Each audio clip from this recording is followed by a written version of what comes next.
Hey everybody, welcome to the fourth episode of GPRO Podcast with your host, Jun Ho, and my very special guest, Chew Kai Wen. How you doing? Hey, How are you? good, thanks. I'm very happy to be on the podcast, so very Good. nice. Yeah, you were definitely like, we had a guest booked in before, but they had to drop out, so you were next on my list. So you know. Yep, when you need a DA to step up, always there. I know. Can you see? Look, we're the same people. Yeah. Stop accusing us now. We're not double accounts. We're here. There's two people here. Exactly. No, it's good to have you here, mate. It's good to have you here. So pleasure. Obviously for everyone who probably don't know you, just introduce yourself a little bit. What you do, kind of what's your hobbies, all that kind of stuff. So go ahead. All right. Yes. So for those who don't know me, I think so this is the confusing part because on my GPRO account, my name's Chew Kai Wen. And I think people usually call me Chew on GPRO. Yeah, but my actual name is inverted because, as you know, Asians have this weird. You have your surname at the front, and that's annoying. So my actual name is Kai Wen, but if you call me Chew, I'm used to it as well. So So I'm a medical student, so I'm actually studying right now in the UK. So surprise, yes. Where are you studying? Like where in the UK are you based? So I'm actually based in Nottingham, but it's a bit weird because we do go around like quite a number of medical schools in the area. So Derby doing go-karting a few, was it just this summer? I'm there right now, so it's sort of like just should have came to the Derby meeting. I know. I wasn't even in the UK at that point of time. Oh, well, you're not. Oh, okay, that makes sense then. That makes more sense. So we're doing another one. Hopefully in July. So if you're still here, hopefully. Come through, man. Yeah, if I'm free, I'm always glad to try. Good. So you say you go to multiple medical schools around the UK. So you don't have a set kind of uni that you go to, or is it? Okay, so I'm based under the Uni of Nottingham. So technically, I'm in Nottingham right now. But to put it simply, we sort of rotate between different sort of hospitals, and basically Nottingham just has this huge range of hospitals from all over the sort of this region. Yeah. So it's kind of fun that I'm sometimes sort of in Nottingham and sometimes I'm just somewhere else. So fair enough. Would you come down to Cambridge sometime? Obviously, we have one of the biggest hospitals in the UK. So no, I don't think so because I think Cambridge has their own medical school. So that's basically, true. That is also true. Sort of you go to wherever your medical school sort of can control. It's some land grab thing. Yeah. I would have thought they would have some days or some weeks where you would come down, but no, that's fair enough. So how long have you been studying for then? Is this your first or second year, or is it longer? So actually I'm in the third year right now, but as you know, medical school is just forever. So if I remember, I think it's 7 years. Is it? Okay, it's not that bad. Okay. 5 years for me. I took the shorter course. So, 5. Okay. I'm halfway there. There. Fair enough. Because I remember when I before I finished my GCSEs, which was when I was 16, my parents obviously wanted me to be a doctor, so they were like, "Yeah, go to medical school." Typical Asian. So I was exactly Asian doctor, lawyer, nothing else. Yes. Don't do anything else. You can't do anything else. But so I worked out do secondary, do sixth form for 2 years, 17 and 18, and then 18 go to uni for medical school for 7 years. And when I hit 25, that will be when I'll become a nurse and work in the hospital. But obviously that didn't happen. So, but that's why I thought it was 7 years. It's a bit insane. 5 is still long, to be honest. That is true as well. Yeah, fair enough. Yeah, especially when you can't go shorter than 5 years, because some people can accelerate, but 5 years is it's forever. It's good enough. So you're on your third year, right? Yes, that's right. Are you planning on maybe studying more after the 5th year, or are you going straight into work? I think it's likely that I'll go straight into work because I mean, when it comes to like sort of the medical curriculum, you're sort of you sort of have to still work up the ranks in the hospital. So in a sense, like you're still sort of learning even in the hospital. So technically, I think 5 years is good enough unless you sort of want a PhD. But then again, if you're going to be working in the hospital, you do become a doctor of a doctor, you know? Yeah, a doctor of a doctor. Yeah, Brilliant. Exactly. Doctor squared. That's what you want to be. That'll be the perfect Asian kid, you know. Like exactly, yeah. Look, parents, I've got a doctorate for my doctor. exactly. Easy. Mate, they'll give you so much money. So, but yeah. So, is this your first time in the UK then? So, were you based in Singapore throughout your whole life? Yep. So started my whole life in Singapore. Basically, this is sort of the first time I'm out of Singapore sort of studying. So yeah, it's interesting, I think. Like getting used to the culture and everything, you know. Fair. The UK. And obviously I know kind of Chinese, Malaysian, Singaporean kind of culture. But for people who don't know, how is your English so good? Because obviously no one really expects us to have good English. Exactly. So how is it so good for you? Yeah. So yeah, I think the important thing to realize is like, I think people sort of don't realize that, like, especially when you're in Singapore, we sort of learn English in school. So basically our exams and everything's in English. So ironically, I think I'm better in my English than in my Chinese. Yeah. Which is probably why both Jun and me, we are sort of suffering trying to do these translations. I was born in the UK, so okay, you have an excuse, but yeah. I mean, I don't really have an excuse because technically Cantonese is my first language, based on the fact that my parents don't speak English. So when I started speaking, it was in Chinese rather than English. I see. But yeah, because obviously in studies from kindergarten all the way to secondary school and beyond, it's all English. There's no Chinese in England to study for. So yeah, English gradually got better. My Chinese gradually got worse. But yeah, our translation strings is ridiculously high, and I don't want to talk about it.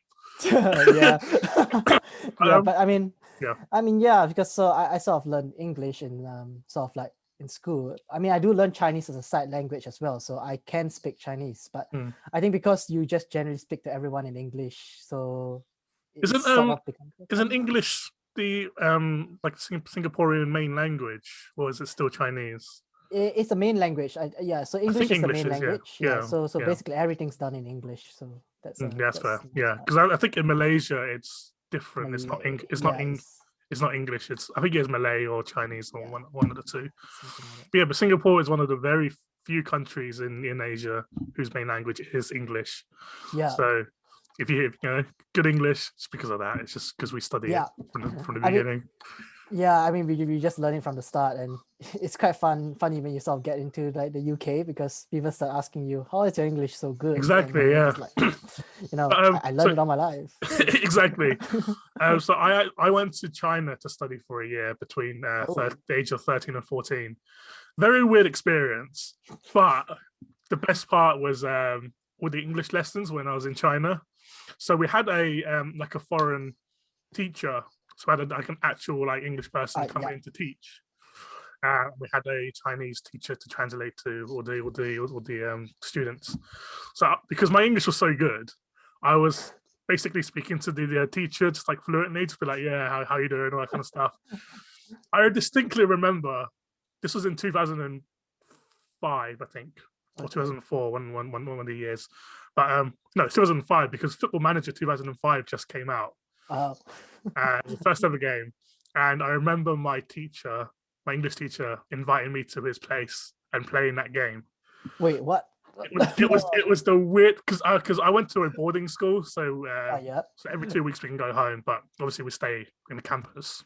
Yes. So the teachers stay in a campus with us, obviously in a separate location.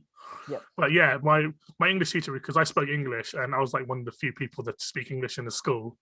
Yeah. Obviously, we had a good chemistry going on and good friendship. And obviously, he was like, "Yeah, just come round over to mine. I'll have some dinner, and then we'll play this football manager game." I'm just like, "Oh, that's okay. insane." And when you're 13, 14, you're like, "Yeah, sure, why not? Yeah, I'll go over all that kind of stuff." Not if I was 13 now and doing that, yeah, it's like just the teacher's getting sacked is like I think it'll be like a big scandal somewhere. Yeah, exactly. Yeah, but back then there wasn't really much kind of social media attention and all that kind of stuff. So True. it looked all right.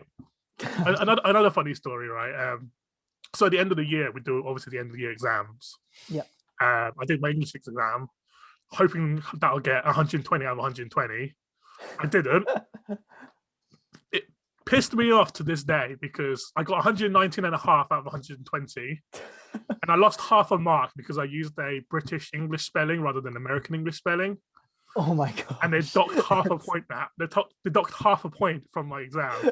And to this day, I am still annoyed of it. I never want to go back again. I want to go back and just be like, it was so annoying. I just couldn't believe it. That is annoying. Like to lose half a mark. Half a mark. It was like I could have been the first person to have a full mark. I mean, it was still the highest score in the whole school, but it was just like. I mean, if you did that, you will be a legend in your family. Oh, right. I mean, yeah. So if I got full marks, my mum would still be like, "Yeah, typical. Yeah. It's just what you meant to do." any kind of good Singaporean school stories that you might have for us? Any interesting things have happened? Well, I mean, to be fair, I did so. I mean, I came from an all boys school back home, so yeah, you sort of do a lot of weird things being in like a single gender school, you know. Yeah. Some things are best left unsaid, but you know, I mean, it's one of those things because we used to have a lot of like sort of.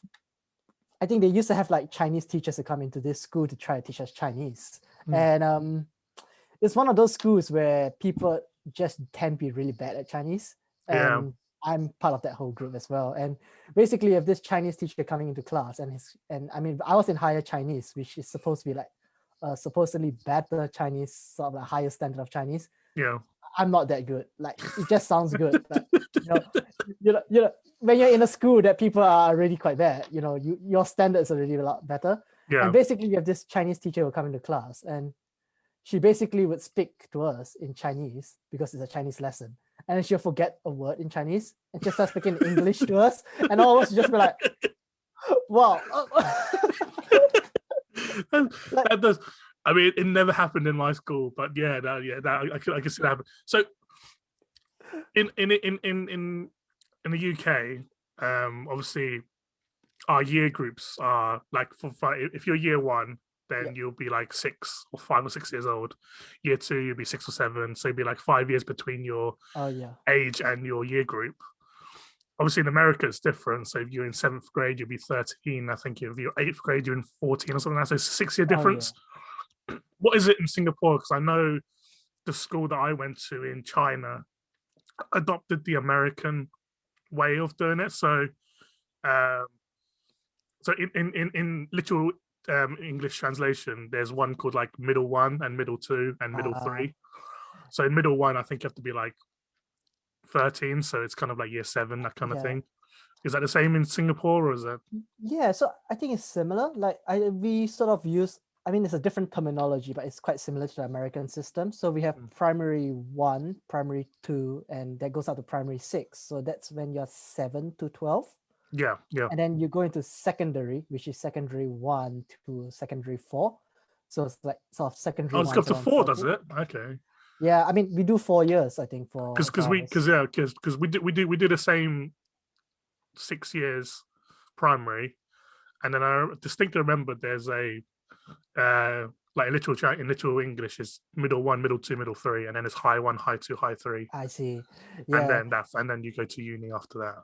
Yeah, so I was just like, I think it was primary 1 all the way to primary 6, and then secondary 1 to secondary 4, and I think that's where the thing sort of gets a little bit more sort of split up, because you could go into, like, for me, I went to a junior college, so you go into junior college 1 and junior college 2, and then subsequently you go up. But some take a 3-year course as well, so it's slightly more confusing up there. But yeah.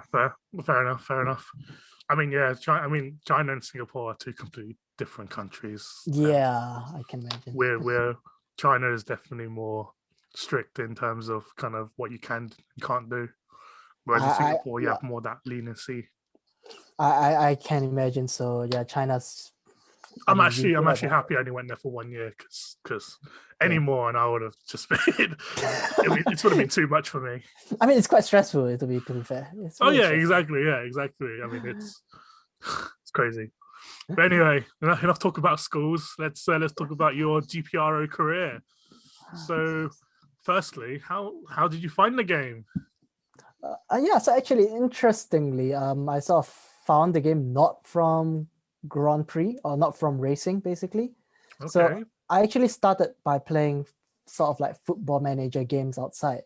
And I was sort of getting to that, this sort of period of time where I was in a couple of online sites with a couple of managers as well. And then I think things just started getting a little bit bored for me. So I was like, you know what? Let's just search online for games. And I think when I joined, I think it was 2012, I think, if I recall correctly. Basically, like I can't remember very clearly, but it was sort of this time that I started looking into F1 as sort of like as a thing that you watch on the news or you watch the races, and I just decided, you know what, let's just try searching for an F1 game online, and GPRO sort of came up. It's like top on the whole thing, and you're like, okay, let's just try it out. Didn't understand the game when I first joined because it was just a whole lot of numbers. So yeah, I mean, who does? Who understands first time? It's quite overwhelming, I think, when you first join in the game and you start seeing like this big page and inputting numbers, random numbers onto your setups. Yeah, exactly. It's like my first memory of GPRO while playing is just I just type in 500 into everything, and then wherever it says, I just like add and take away 100 each time, and then that was it. That was my setup. Basically, I was just adding and subtracting, I think, about 100 from your setup each time, and just trying to get that perfect setup, which never happened. But that was crazy, man. Yeah, the starting days. But I mean, I found quite a nice community in GPRO, I think, when I joined. I don't know whether you sort of know him. I think I was in the same rookie group as a guy called Euro Kitley. So I've heard the name, yeah. Was he Estonian? I can't remember now. Errol. Yeah. So I think he passed away a while back. But yes. No, I don't remember. Yes. Yeah. Basically, I think I was quite fortunate because I came into the same group as him, and basically, I think he must have taken pity on this poor kid who didn't really know how to play this game, and he sort of gave me a bit of basic advice on how to start in this game, and sort of recommended me to start, like pointing me in the right direction, and I guess that sort of kept me in this game, because I don't know if I was just sort of like alone and just trying to attempt to type in 500 on my setup, whether I'll be staying on that long. So yeah, fair. So what was like your first kind of team that you remember being part of and actually improving in the game? Okay, so I think I don't have that many teams in my record. The first team I joined was basically they were not really active, so let's ignore them. But basically, I joined a team called Hobbies. They no longer exist now in sort of like in GPRO, but at a point of time when I joined them, I think they were still a relatively active team. Not the most active around, but they were active enough that they sort of have the data provided to you, as well as like research going on and stuff like this. And I sort of joined into this team, and I think it sort of changed my view of this game, because in the past it was just me basically selecting hard tires and just hoping that I can make I have enough fuel to make the first pit and the second pit. But I think when you join there, and that's when you start learning about things like strategy and stuff like that, and I think it keeps you in the game, because you start actually doing a bit better than finishing like 15th in rookie. So sort of like Yeah, so I think you sort of start to get a little bit more interested in the game, a little bit more Yeah. motivated in this game. I think I got promoted to amateur, and yeah, I think that's my first team. So small team. Yeah. I mean, teams really do help. My first team, luckily, was a group of British players that just started. So I started season 14, and Yeah. this team started in season 14. And obviously, in the team recruitment forums, you can see who's recruiting. And back then, there was a lot of No. threads going on. Yeah. It's one of those where I think you used to be able to like just post as a new manager and like looking for a team, and you sometimes get like offers to join teams as Yeah. well. I think that was the point of time where there were like hundreds of teams. Like yeah, there was. I was going through. There's a lot of British teams that I was going through, but then there was one that was pretty new, and luckily everyone was quite active, learning the game, and there was a couple of kind of experienced players that played the game and were in amateur and pro and master, and I was kind of fortunate to learn that way, which is why I got hooked into the game. The forums also were a big part of that. So obviously now you're part of I'm guessing Nuvolari. Yes. So how did that come about? How did you get into the team? Okay, so so I think for me, in fact, interestingly, like when I got into Nuvolari, also partially because of Alan Horsley. So basically, I was sort of in the same team with him in Jordan. I think now there's a different Jordan team that exists now, but there was a different Jordan back then in the day, and I was actually part of that team for a period of time. I actually left the game, or not really left the game, but I left like the team for like a period of about 2 seasons because in Singapore you sort of had to serve in the army, and I was basically like, no, I can't guarantee my commitment to racing 17 races in the season. So I actually left for that period of time, but I mean I still managed to race quite consistently during then. So I think at the other, towards the others, like after the whole season, and you're just like, you know what, maybe I can think of sort of getting back into another team. During that period of time, Alan actually moved into Nuvolari, and I think Nuvolari at the point of time, they were a good team. They were a really good team. You sort of knew about them, but they were still sort of, I think they're sort of still expanding their international sort of like this group, because it used to be an Italian team. So a space I think came out, and actually I think Alan recommended my name to them, and basically he was like, if you're interested, you could try applying to them. And so I sort of applied to them, and they asked me a whole lot of questions, and I made it in. I would say that it was a lot easier back then. I don't know whether I made it in like in recent years, to the same team. I think application has definitely gotten a lot harder, especially because we are actually winning titles in Elite right now. I think at the point of time when I was there, I think Yen and Yuk, I think Yen was already in the team, I think, but Yuk haven't joined our team yet. And it was just sort of like a growing sort of a team that eventually became what we see today. Yeah. So Nuvolari has, I believe, 4 teams now. I think so Nuvolari's structure is sort of we sort of what we call 2 main active teams.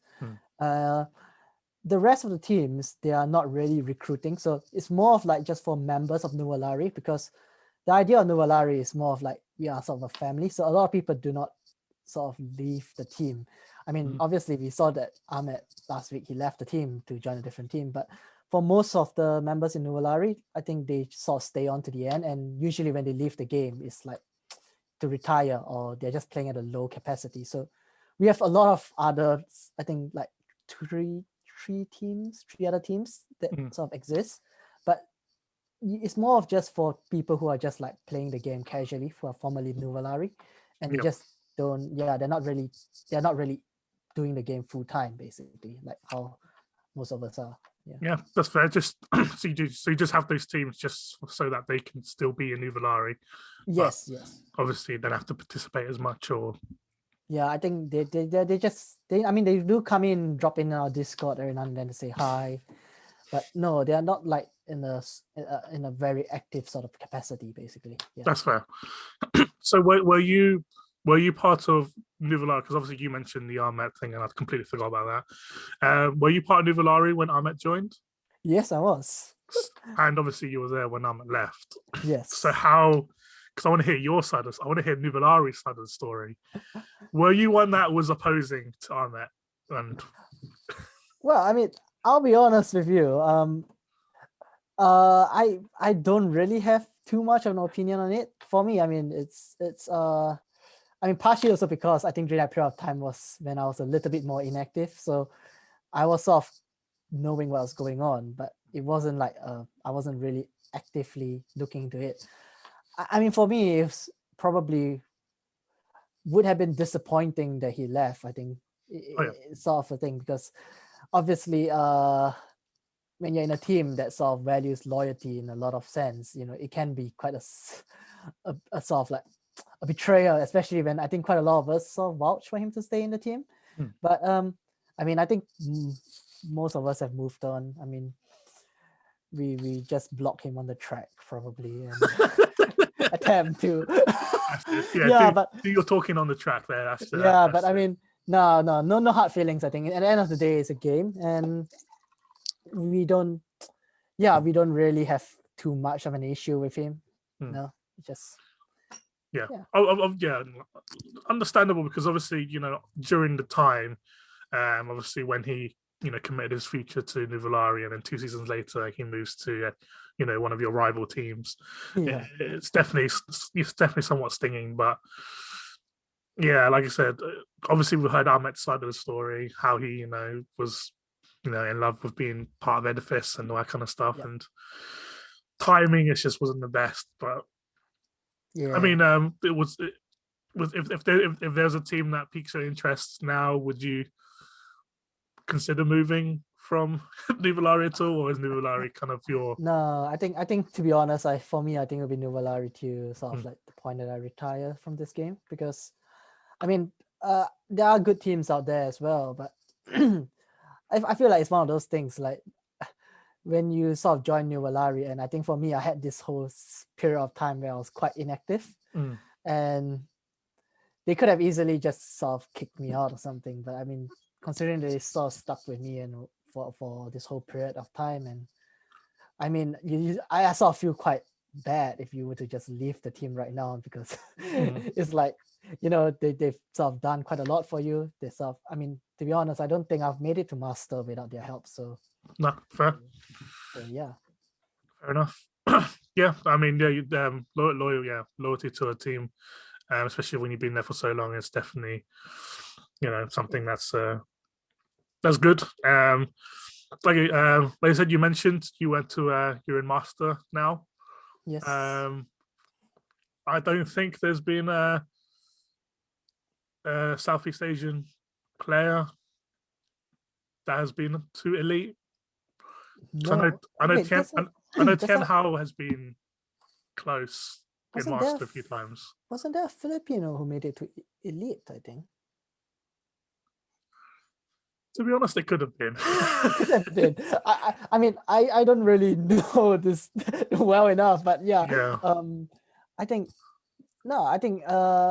interestingly, I think I was looking back in statistics, I think for Singaporean managers, we don't have many, so yeah. I'm saying for Hong Kong, we don't have really any. Yeah, much. Yeah, so just a humble brag, I think I'm the first one to sort of retain in master, so I think that's a good start. Good, yeah.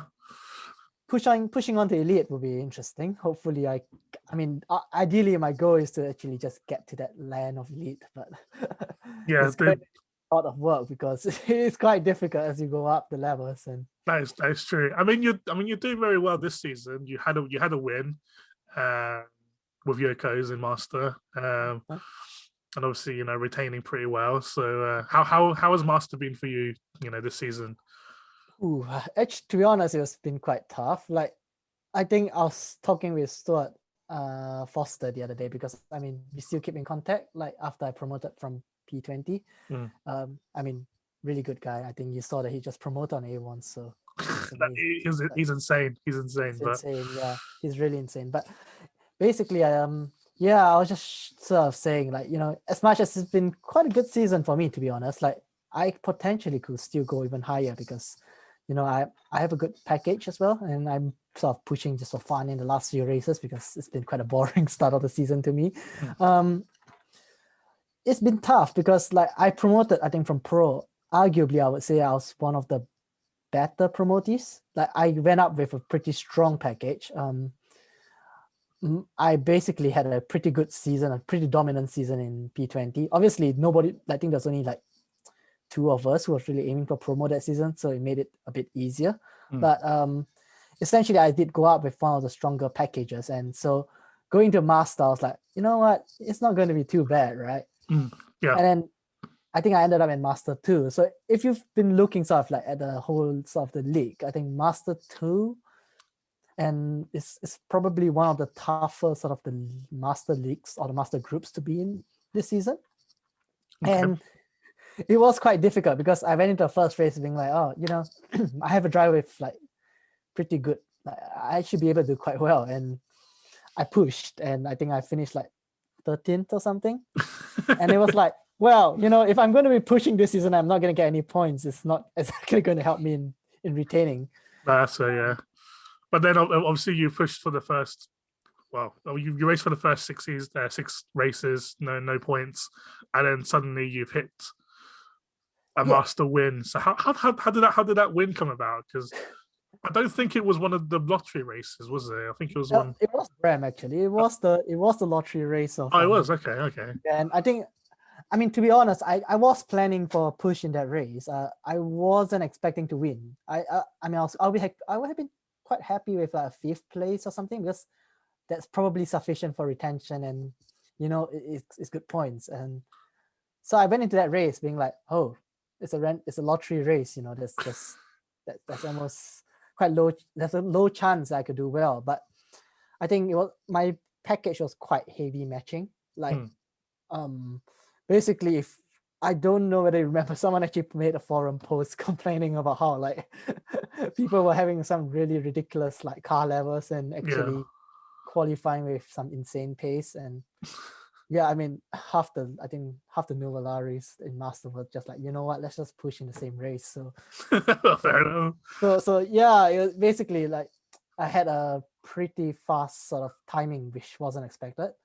I think and then in the actual race, I was also quite fortunate because Pedro, who just joined Nuvallari this season. I mean, he's quite a good driver, but I think he had a start crash in that race. Oh, okay. He probably would have been first and not me because I wasn't pushing that high of a clear track. I was like, actually, I don't want to win this race because I don't want to pay the bonuses. So, right, fair enough. Yeah, fair enough. So I actually tried to reduce my clear track and stuff like that to try and, to finish second or third.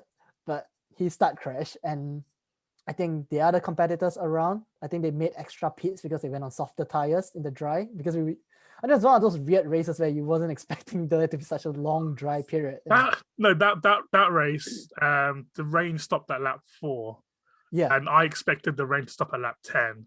So my race was done by the time I remember that was a ridiculous race because like the rain started again and you're like, oh, it's gonna rain to the end exactly. of the race. And then it just stopped again and then it just became dry, and then everyone was just like, what on earth is this weather, but yeah, so it was quite nice. First win. I think I had the fastest lap time of all master as well, so it was quite a crazy thing. I think I was sharing my group, I got like 7 or 8 achievements in a single day because basically it's like my first points, first podium, first win. So fastest lap and all that kind of stuff. Yeah, that's fair. So what position did you start in that race? I think I was it third or I had to check again because okay, so you are pretty high up. So you weren't like mid pack or anything like that. No. I was extremely. I started 4th in that race actually. Yeah, I mean I wasn't expecting myself to start low because I did destroy my package to do well in that race. So okay, fair. Yeah. So you expected to do well and you actually did really well, which is fair. I did better than expected. Yeah. fair.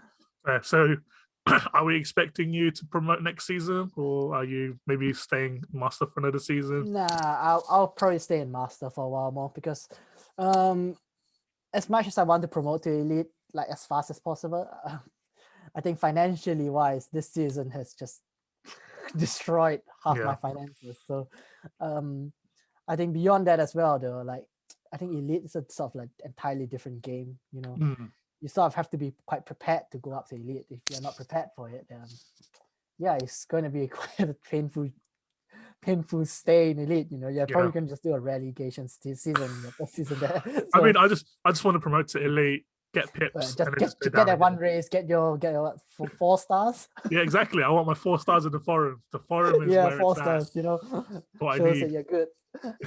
Yeah. Let's get into the forums then, because talked about your master. You know, you're gonna stay there for a little while. But the forums, how did you get into the forums? Like, what drew you in? So actually, to be honest, you know, I mean, I started on the forums because of the group forums. Like when I was in rookie, so I had quite a lot of communication with like the people there. I mean, we were quite a lively rookie group, so it was quite nice to be there. That's good, but, yeah. You know, you have that sidebar with all the other forum stuff, and you're like, oh, this is interesting, and then you just start clicking through some of it. And I think my first forum sort of venture was actually to the I mean, it used to be the Silly Games forum. Don't go there. Don't go there. Let's not talk about that. But basically, forum. it was games. Yeah, so basically there were games there, and I was like, oh, there's a couple of like I think football predictions. I think Alan Halford used to have that football fantasy. I think football team fantasy or something like that. And I think Andre Cucci, I think he was doing he was doing FP League at that point of time, and those were the first 2 games that I sort of joined in the forums. And yeah, it just sort of expanded afterwards because, I mean, the forum, sort of like the games on the forum are quite interesting as well, and I think they sort of keep you interested as well, especially like when you have sort of a season that is just, you know, boring retention, you know, just going on with life, and you know, you sort of need something to interest you, and I think these games do help you a lot in getting interested. Yeah, that's fair. So okay, so the first 2 games that you were interested in were like football games. Are you're a big fan of football? Yeah, I mean I was a big fan of football because I mean it's the game that everyone sort of watches, and probably one of the few games that I can't play well, but you know. Just imagine play. But I mean, football management games were sort of the in thing that I was really interested in. So I guess naturally, when you're sort of playing football management games, you sort of get drawn into this sort of idea of watching football as well, and sort of supporting a football team and everything. So yeah, I guess that's why I mean I still sort of continue to play football games initially when I came to the GPRO, because it was a big interest of mine. I mean, sort of still to now. I mean, but yeah. Yeah. What team do you support in football? Okay. So I support Chelsea in the UK. Yeah, don't ask about local teams. None of our teams are. So why Chelsea? Why them? Well, it's a weird story because I mean it just used to be that, you know, I just like the color blue. Okay. It's one of the dumbest reasons to start supporting a team ever. I do not recommend this, but basically I just like the color blue. And basically I think one of the first few teams that I saw playing was Chelsea, and I think that was the era. I think it was in 2006 or something like that. So like that Mourinho's first that post Mourinho sort of going. Was it post Mourinho? Around there, I think 2006, 2007. Because 2006 is when Chelsea won the league, I think. 2005 to 2006. Oh yeah, that's right. 2005, 2006. Yeah, it was sort of the Mourinho era. Yeah, that's right. So yeah, I think it was quite fun watching them play. I think, especially when there were players like, I think Lampard was still a player then, and Terry's a controversial figure. He was a good defender on the pitch. So yeah, I think it was quite a nice sort of team to watch, and I was like, you know what, I'm supporting this team because yeah. I mean, I would never have supported Liverpool because my brother was a Liverpool supporter, and Okay. you never support what your brother supports. So. That's true. That's true. I so I was initially a Man United fan, very young, when I was like 4 or 5, because this is even weirder than your story. So you supported Chelsea because you like the color blue.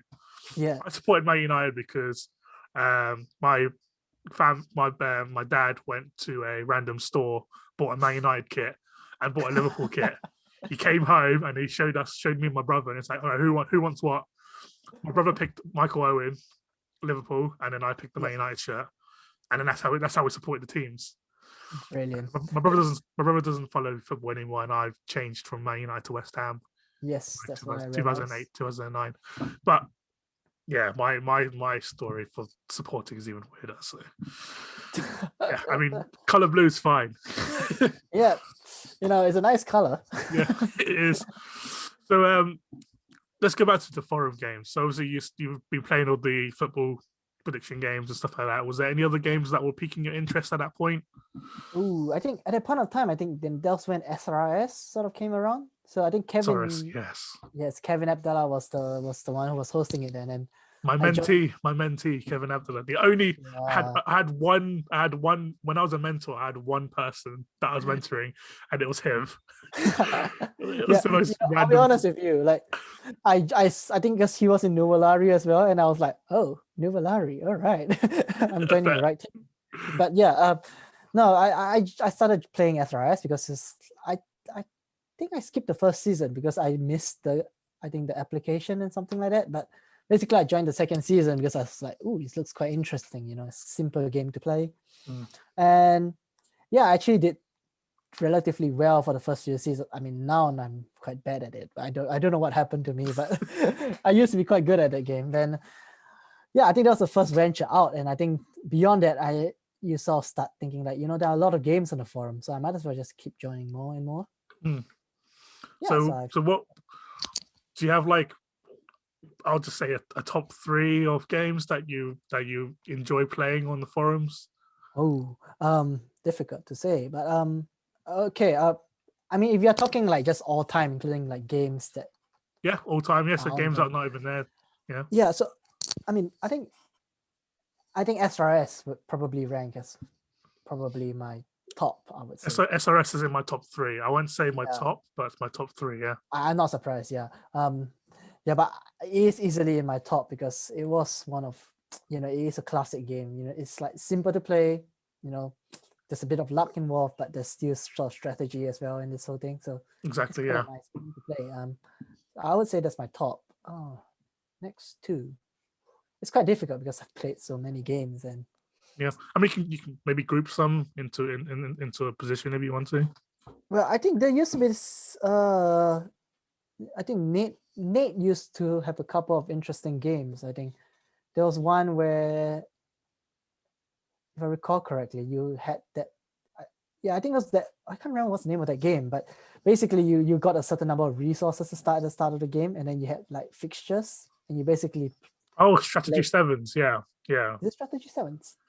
He recently posted something on the Noves thread, which where he was saying he might want to bring back some of the old games. Yeah. And Strategy Sevens was one of them. Yep. I'll group Strategy Sevens and Strategy Fives, like the Premier League Fives. That's a similar sort of. Yeah, so Berlin before Premier League Fives had the tennis Grand Slam, which is similar. Yes. But obviously clay court, hard court, and grass court had different stats and stuff like that. Yeah.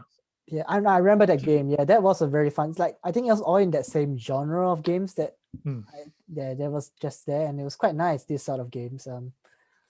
It's a shame that most of them. I mean, the Premier League is still the Premier League 5 is still going. Yeah, it's good. Yeah, so. I mean, I'm bottom of it, but yeah, it's still. Yeah, I noticed. Yeah, your West Ham is at the very bottom of it. 5 more games left. I need to get some points. Yeah, I mean, I'm happy with third. I say that I would leave my team if I didn't get top 4. So at least I don't have to. Didn't you win last season, or was it?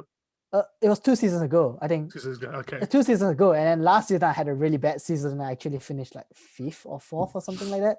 Yeah. And basically, I was like, you know what? If I can't finish top 4 this season, I'm leaving and just going to join a new team and like start from scratch. But yeah, no, that's a really good game, and I would say the last one would probably be, I think, the Football World. Football, Jonathan, yeah, Beagles. It's a lot of effort, and I think a lot of people have tried to like you do it, and it's just a lot of effort to try to put in there. And it's quite nice because you can't really control what happens in the game, really. But obviously there is certain strategies that you can play, but 9 times out of 10, it's just depending on kind of what you do, where you put your different numbers on the forward midfielder. Football World is good. Sorry, John, but it's not going to be my top 3. So in my top 3, in no order, SRS is definitely one of them. I've got FP League in the other one. League is a good one because it's just simple, just guessing. It's just predictions, really. Exactly, just guess the the result. And my third would be F1 Revisited, just because of how complex it is. It goes, it actually uses the actual F1 timeline.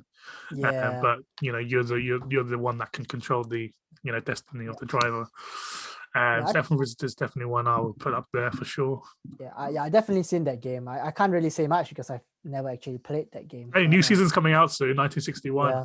I mean, choose a driver. It would have been a nice. It would have been a nice game to play, but I sometimes wonder whether it's a lot of effort to play, because I've heard things, about how people sort of have spreadsheets and stuff like to do this stuff. Like, I was talking to John. John about in a second podcast, and I was just like, I joined. I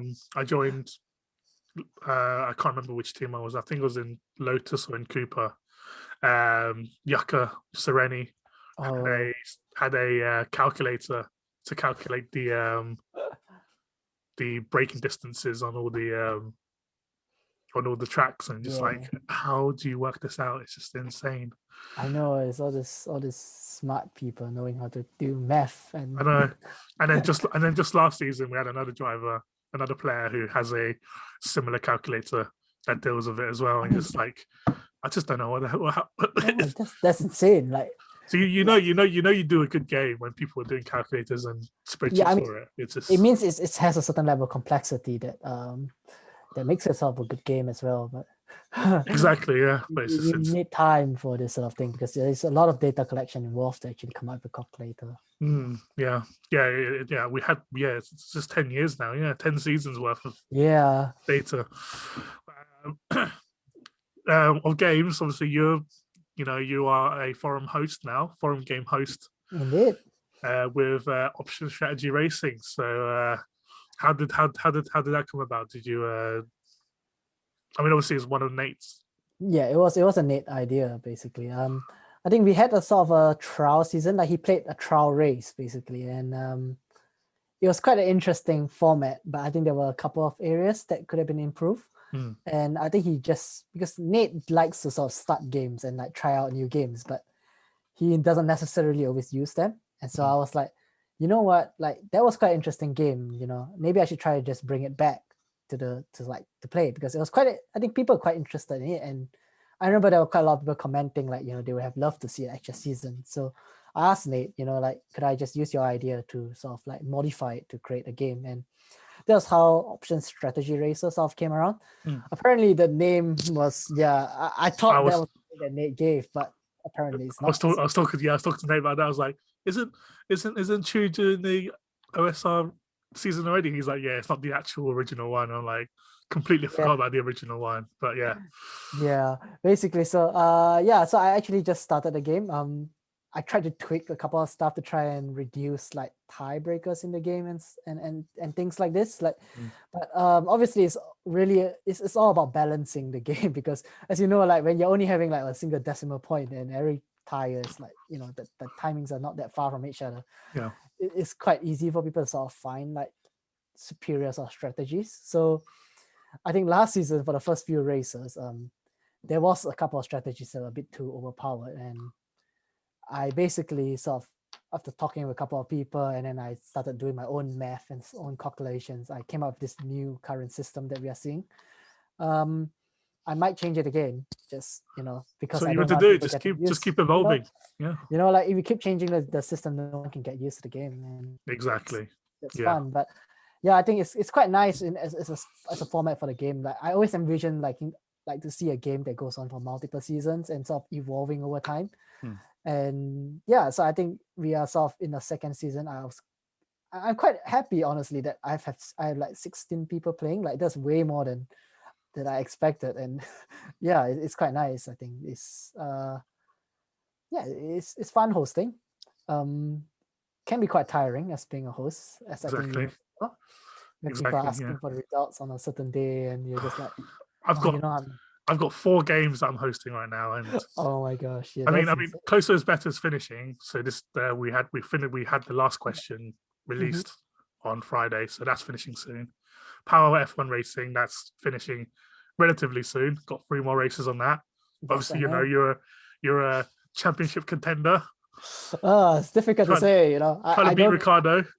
Don't worry, I'll ban him on like the next 3 races, and he'll. It's not that hard. If me and Jonathan gets a number secretly for Ricardo's. Yeah, I mean, I'll secret. I will just delete Ricardo's messages. I'll be like, oh, he posted a 0. Why? Oh, why very did he nice. post a 0? I would do that, but yeah, you definitely you're in contention of that one. I've got All About GPRO, which is just a nightmare to host. That one's tough, right? Because I know that it requires people to be online and you be online as well, and it's just so the first 2 seasons when it was hosted never finished because they just could never get the players on at the same time. Yeah, I'm lucky that I got the 3rd one finished because people were actually online and people actually playing. But this season, I think everyone just lost interest in playing. Or I noticed. Quite a few people have. I think was it the start of the season there were a lot of quiz going around, and like recently I've been like, where's the game gone to? Like, well, I need to bring it back. So I've basically forced everyone to knockouts now. So hopefully the game will start coming back again. But yeah, that would be nice. I don't know if there's going to be a season 5 on that, but we'll see. Yeah. But yeah, hosting games is definitely that. What would you prefer? Would you prefer playing a game, or would you prefer hosting one? Well, I think playing a game is it's always going to be easier than hosting.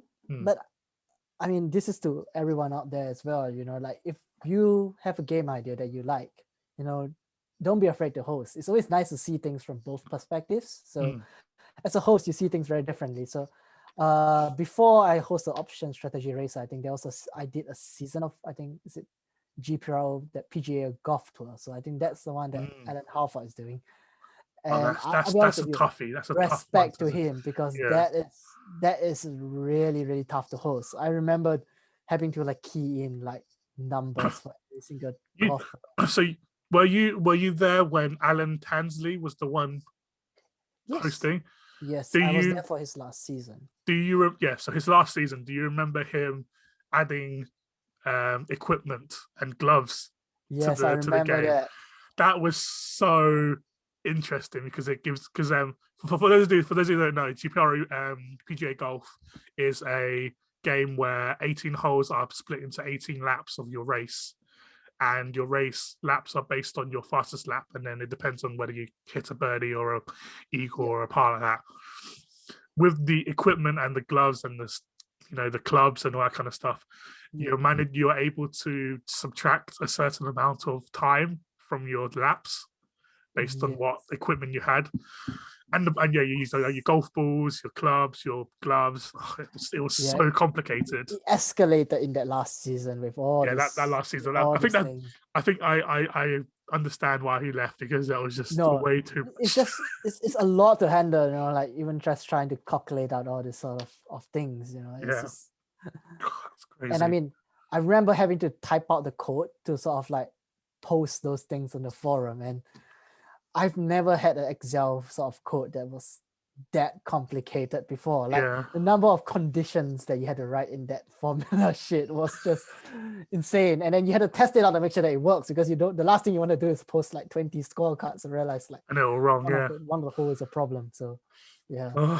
Respect to Alan Halford, man. He recently announced he's stopping the alternate EPL league, which is where you pick 5 teams that you think will win in a certain week match, like a match week.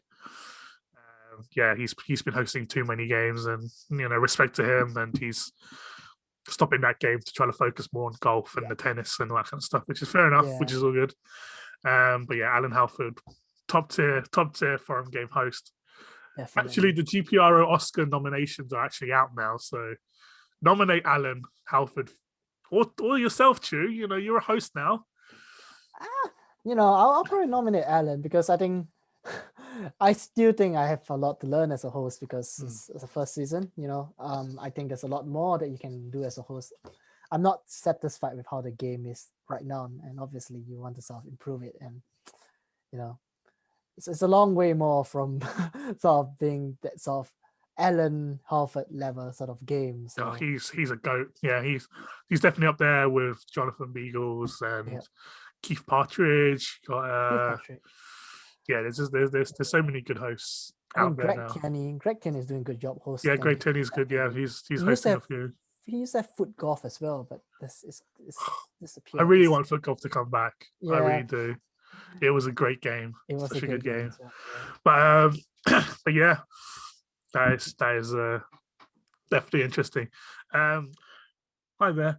Just pausing this just to give you a quick promo. As you know, there's a GPRO manager called Alan Tansley, formerly the host of GPRO PGA Golf Tour. His band, The Cautioners, has actually released an album October last year called Mountains Over Time. I'm going to be playing their song Actor, which is the first song on their album, on this podcast for you guys, so you can have a little sneak peek on what you can expect on the album.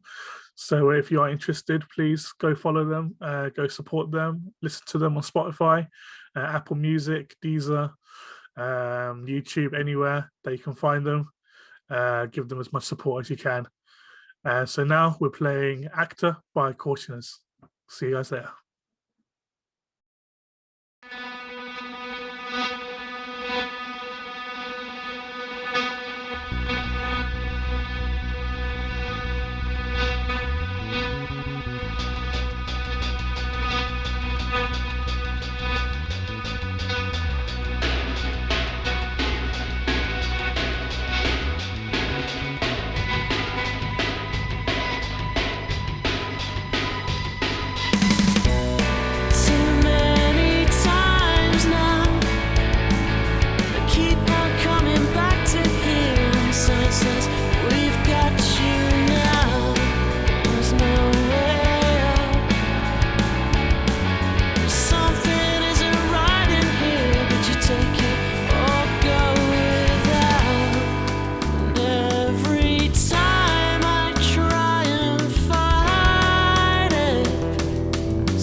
'Cause I'm an actor in this picture, and it's a cautionary tale for sure.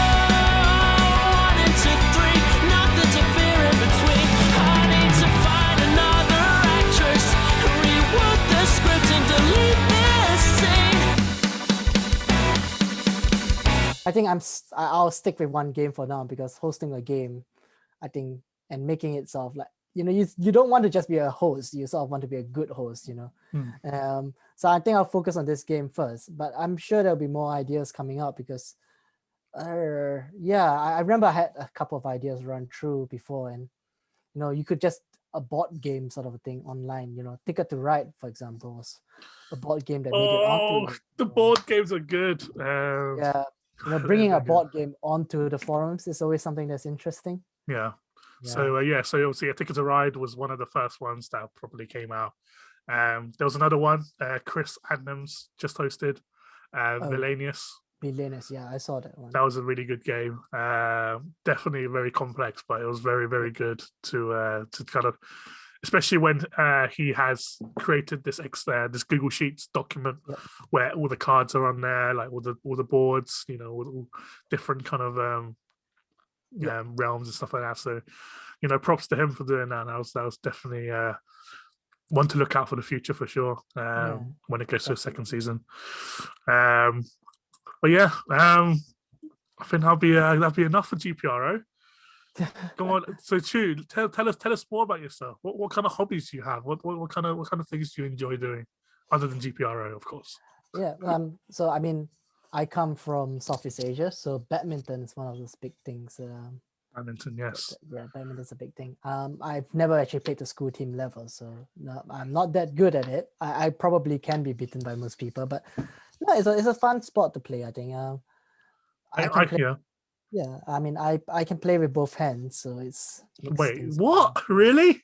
Yeah, I switch hands in between games. Like, I don't know how. Okay, I do not know how I could do that. I don't know when I learned how to do that, but I've just found out when someone actually told me, "Do you just switch your hand in the game?" I was like, "Yeah, I did." that is an interesting skill. That's definitely an interesting skill. Yeah. I used to play badminton when I was younger, like between 12 and maybe 16. Obviously, when you move to China to study for a year, their main sport is probably table tennis or badminton. Oh, table tennis is, So I chose badminton because I was playing it when I was in England. Got really good with it. I play right-handed. I tried playing left-handed, never works. So I play right-handed. I think I told the story to some people before, but I was playing to join a national team, so the British national team. That's big. That's very big. Yeah, so I was playing in the tournament then. I think this was when I was 16, and I went for a smash, completely missed it, and then I kind of fell a bit awkwardly, and then my hand and the badminton racket was on the floor, and I landed straight on my arm and dislocated my elbow. Okay, that is ouch. And then I never played badminton professional, or not like that seriously ever again. I just played it, just as recreational, but it's a recreational sport, you don't have to play. Badminton gives me bad memories now, and I just don't want to go back there again. That is fair. If you dislocate yourself. Yeah, it was interesting. Yeah, I mean, because I actually I wasn't that trained in badminton, because I used to play golf, and when I was in school, I used to sort of I was actually playing to get into that sort of like the school team for golf. So it was one of those things where you used to play golf and they would say, don't play badminton, because golf and badminton has entirely different strokes. Yeah. So yeah, exactly. Yeah. You destroy your golf game when you play badminton. So I actually stopped playing badminton for quite a while, and then things will move on. I went to, I stopped playing golf as a sport, and I was like, you know what? Let's pick up badminton now. no one can stop me now. Do you still play golf now, or you?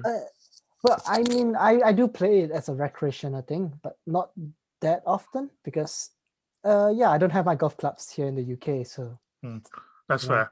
I So I really wanted to get into golf, but I never like had the chance to. Like we have golf courses around, in the Yeah. UK, but you have to get a set of golf clubs and stuff like that.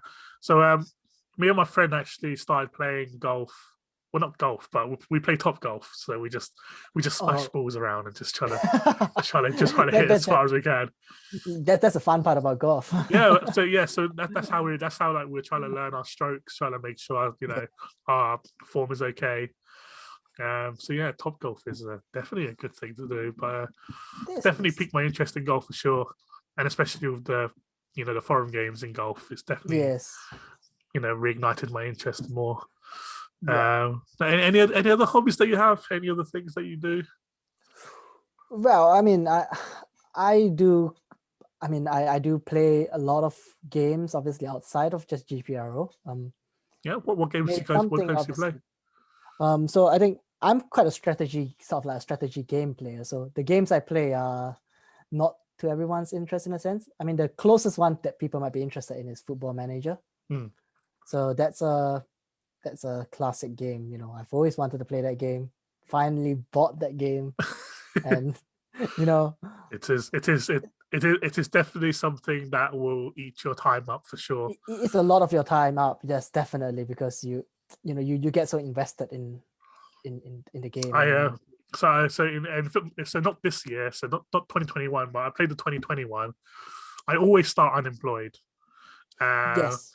And I joined this random German third division team, and in 3 seasons got them up to the Bundesliga. But that like every day I log in, go to that game, and then I play for like 9-10 hours. It's just constantly just going through. Exactly. Like I think I was on FM20 as well, and I do something similar to yours. I do like an unemployed save. You start with no qualifications and everything. Yeah. And you just see how far you can go, right? So I think I started off with like in a random, was it a Welsh league team or okay? Yeah. I think it's a Welsh. No, it wasn't Welsh. I think it was Irish. Oh no, it's a Northern Irish second division team. Oh, that probably okay. no one have ever heard of before, because and you just move your way up to the top, and but you spend a lot of time. Like I think I spent hours just doing scouting and like trying to find for the players. It's like literally like another life. But I mean, I play other strategy games out of that as well, like Civilization. I think is a classic. Civilization, very good. It's Civilization 6 now, is it? Yeah, Civ 6. I mean, I only have base version of the game. I don't play the other expansion packs, but I'm assuming you've played Age of Empires 2, right? No, that's actually one game on my bucket list, but I haven't actually played it. Oh. It's like when you have a limited budget and you're like, which one should I choose? So 2002 to 2004, me and my friends always used to have LAN parties. So we used to bring our laptops to someone's house, connect through the LAN, and then play Age of Empires. Oh, that was a great few years. That would be fun. This sort of games are really interesting, but it's hard to find people who play this sort of games because it's such a. I'm not that anymore. I can't do strategy games anymore. I mean, it's time consuming, and it's not time consuming, but I'm a very competitive guy, so I rage pretty easily. So if I see that I'm behind in a game, I just don't go through with it. It's so bad, which is why I played more like first person shooters and stuff like that, because it's just quick. You just like, if you die, you die. I mean, I'm not the person you want to play a first person shooter with, because I'm that sort of guy who just camps with a sniper and just like shoots people from far. It's a good strategy, though. It's a good strat, but you're the type of person that everyone curses in the game. You're like, who's this? Yeah, that's fair. Did you play Counter-Strike when you were younger then? Because I distinctly remember when I was in China for a year, everyone played Counter-Strike. Yeah, Counter-Strike, and I think COD was the other one as well. Call of Duty. Yeah, Call of Duty, for those who don't know what COD is. Yeah. But Counter-Strike 1.5 was like in our boarding school, everyone had to bring a computer. Oh yeah. To study. and like between lessons, we would just, because everyone's connected to the same network, we just like in between lessons we just play like a game or two of Counter-Strike, and it was so ridiculous. Nah, it's one of the like it's an OG of classic first-person shooter game. You know. Oh, do you remember QQ game? Oh yes, I know that. That was I remember that as well, and everyone played that as well in school. Oh, QQ game was like, for those people who don't know, QQ is basically something like MSN Messenger, or like, you know, the equivalent of Skype right now. Yeah, where basically, like if you don't know, you are young. yeah, exactly. Yeah, if you're young like Ricardo, yeah, you definitely don't know what fucking MSN Messenger is. But yeah, it's like a messaging service where like people will instantly message. It's like a WhatsApp online. Yeah. Still big to this day. But QQ Game is a app within QQ where there's loads and loads of like different multiplayer games and stuff like that, and you play other people to get your rank up, and it's the most ridiculous thing. Like there was a game where you have to like pair certain things together. Like there's like a massive page of different things to pair, and then you have to make sure you line it up correctly and nothing's blocking the line, and it was so weird. Yeah, the game, some of the games are just weird, but yeah, you know, for a competitive person, it's the best way to try and beat your friends. Exactly. I mean, especially part of the Asian culture. That's the thing you have to play. I mean, it's bragging rights, you know. Exactly. Yeah. Exactly. Like you play, like you don't stop after one game. You play like multiple games. I mean, you never stop in one game. You just Exactly. go on and on. So you keep playing rematch. Yeah. If you lose, you don't stop. You play a rematch, and if you win, and then you win, they'll rematch you, and you have to keep on playing. Yeah. It's crazy, and it is definitely intense, but it is definitely yeah. Don't go into QQ game, anybody. It's too addictive. Okay. Can you still access it now? I'm not even sure whether you can still. I haven't tried. We played them. I played Counter-Strike through QQ game because they had a client where you can. That's true. That's true. Yeah, they had a Counter-Strike there. Yeah. Yeah. So outside, but yeah. Yeah, that's how I play other people rather than your local network. True. You have to play it through that. But yeah, I mean, gaming. I can talk for hours in gaming. I'm still part of a gaming clan, and we play Call of Duty now, and used to play like Overwatch and World of Warcraft, all that kind of stuff. So fair. I mean, it is. I mean, gaming is I do like games myself. I mean, I feel like if you're a competitive person, gaming is a place for you to go to. Exactly. It's dangerous though. Don't quote my words on it. I've tried refraining myself from games now, so hopefully I'm a little more calm, got more time for myself, because the last few years just gaming, I just had no time for anything else. So you have to. No, it does take a lot of time out because I think time passes really fast when you game. So exactly, and you try to improve your skill, and so yeah, it's definitely intense. But but no, Chew. Thank you very much for talking, man. Really do appreciate it. It's been a very entertaining chat, and definitely learned more about you for sure. Yes. It's been a real pleasure. You would come to a GPRO meeting though, wouldn't you? I would try. Hopefully you guys do it on a time when I'm free and I can actually show up. Mid-July. We're sticking with mid-July at the moment. Anyone else who's listening, if you're in the UK and you want to meet up with like some me, James, John Beagles, we've got Wayne Loudon who also comes, maybe Stuart Foster who come as well, Kerry Lovell, everybody. Just interested. There's a forum page for it. State your interest. But Chew, it'll be really good to see you as well. Have a drink and just it'll be nice and stuff. Yeah. That'd be good. But no, thank you very much for your time, man. Really do appreciate it. I hope everyone else enjoys listening. The 5th episode is really special. I'm not going to release too much about it. So, I mean, I will message you, Chew. You will know what's happening in the 5th episode, because every podcast guest will have special interest and will have special consideration as a VIP. member of the podcast, so you will know what's happening next. But for all of you guys, 5th episode, very interesting, very, very special to come. So I don't think it's gonna be an interview, so be prepared.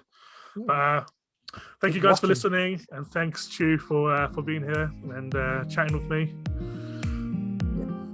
And then we'll see you guys later. Goodbye.